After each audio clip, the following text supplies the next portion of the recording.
after seeing all these different cultures and practices, instead of getting lost in the 1,000 different techniques that humanity has devised to alter the brain, alter their consciousness, or expand it, communicating with the gods, developing special abilities.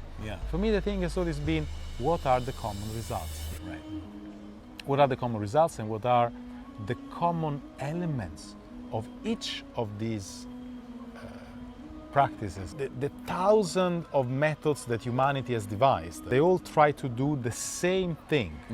So the first thing that we need to do, we need to disconnect. We are locked inside our head, constantly interacting with what we think, what we say, what we want, the past, present and future, our thoughts, our feeling, our emotion, me. So what humanity has devised is a series of practices to shock you out of the system.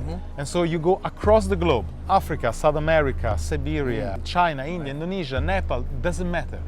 The beginning of the spiritual journey of the apprentice, the first initiation, it's snap out. The first step of every progress, first we need to get out of the cave. So in the moment that you disconnect, first of all, there is silence. That famous stillness. And then when there is that silence, there is that recognition that I am not in anymore, I am out. For the first time, I am here. The mind goes off. So in the moment that I'm present, then I more become aware of the silence and of the stillness. So those things are natural, but to be able to master them and to be able to replicate them, that's a skill. So that is a pivotal moment, and so there is a whole series of practices that humanity has developed to extend the state of silence or to extend the state of presence. After you become present, after you come out, these incredible emotions start to come through. Oh, right. Okay. So the moments when an amazing piece of music or a sunrise or a sunset really carries you out of yourself.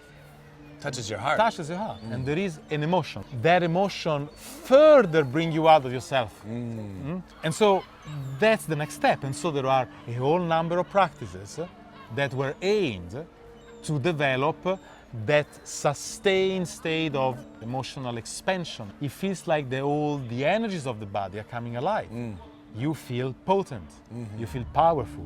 The experience of these energies, very physical, coursing through the body, well, then here there is another whole set of practices that humanity has developed to understand, to use, to explore how this energy works, how they move, what we can do with it. So when the energies comes alive, that's then another step. And then what happens? Then generally we are able to enter in this sustained state of both receptivity and projection. We like a radio that can tune and we can start to receive information. You connect to your higher self, you connect to the knowledge, to the mind of God, to Buddha, whatever is it, to the wisdom. And so you start to receive those one as verbal information, thoughts, images. Okay.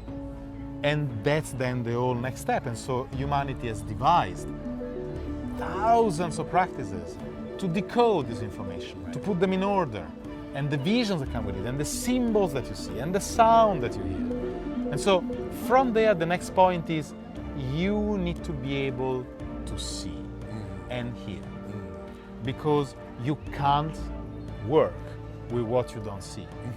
So the real next step in all these practices, there is something that happens so that you start to have a vision, some kind of vision. And again, here there is a whole another layer of practice that has been created. Okay. So when you start to finally see yourself, because what you see, it is always yourself. You think of you not as what's encased in this body, but you as that awareness within which everything appears. You, I, this Colosseum, and every other person that might be in here. So I like to say that your mind reveals itself to you. And that's the experience of light and luminosity, the vision that it's common to all spiritual, mystical, and religious tradition. The seers, the visionary, they see. Now that finally you have seen, you either or, move toward the object that you see, your beloved, a vision of God, right? A vision of yourself, of your enlightened nature, a vision of the other world. You learn to move toward it, or you learn to move that which appears toward you. When you can see and you become one with what you see. So that's the famous experience of union or commune, from where the word religion came from. Religion is in Latin, it means religo, to reunite, which is the same as Sanskrit yoga, to yoke. That literally means to yoke, to reunite. Amazing. Okay. Very So interesting. that's really the stage, and that's the stage of the mystical union, is what they call the samadhis. And that's a whole another series of practices that cultures, humanity has developed there, and knowledge has developed around that. Okay. And then there are still several steps. The last step that I show in the movie, it's the great transfer, where you have seen and now you transfer yourself there. Of course, we do not really have the proper word to really describe it, but it's a very, very unique phenomenon, because when you can really do that, is that famous separation of the soul, if we so want to call it, the spirit, from the case of the body. And so amazing. you can really transfer yourself, this little limited identity, David Lee.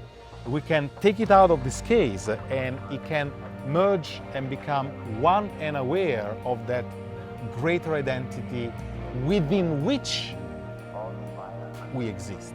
I want the world to see the map. I want every one of you to see.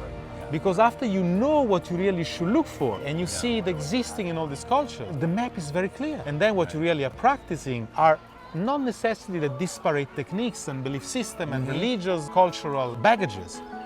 We are practicing the principle. It seems like what you're doing too is you're giving people the view from the top of the mountain to see the whole landscape rather than just one trail, one specific. Absolutely.